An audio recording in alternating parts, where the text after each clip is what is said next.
Hello everyone! Ayan, uminom tayo nitong ating napakasarap na buko juice na maraming gata saka yelo.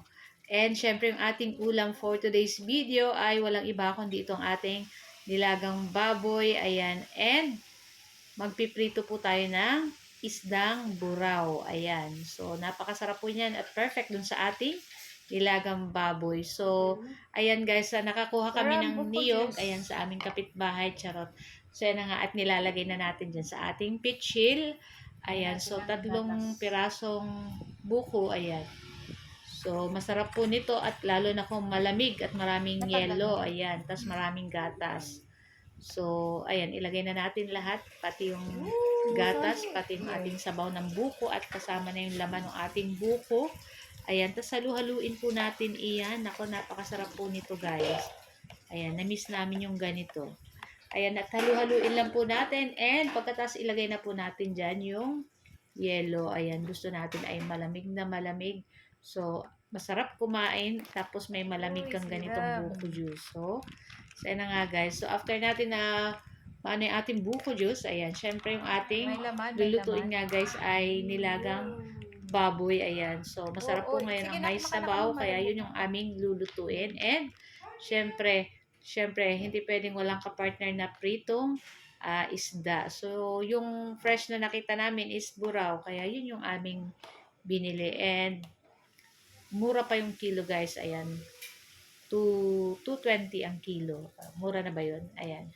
So, ayan. At itong ating nilagang baboy, ayan.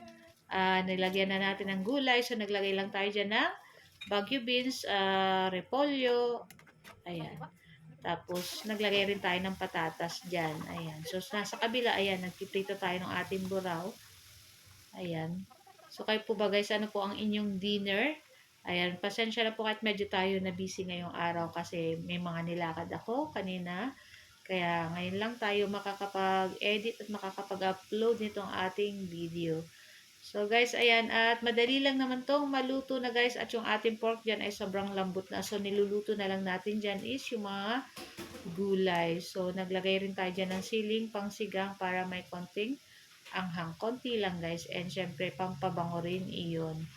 So okay na rin tong ating nilagang baboy at tatapusin na lang nating iprito yung ating isda na buraw.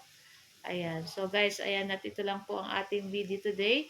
At sana po ay nag-enjoy kayo. Huwag niyo po sanang kalimutan mag-like, mag-comment at pa-share po ng ating video. At kung bago pa lang po kayo sa aming page, huwag niyo po sanang kalimutan mag-like at mag-follow para palagi po kayong updated sa aming mga bagong video na i-upload. So guys, tara na at samahan nyo na rin po kami kumain itong ating napakasarap at umuusok-usok pa na nilagang baboy at pritong isda. And syempre, yung buko juice, ayan, syempre hindi na natin naubos kaagad namin eh. So guys, thank you for watching. Bye!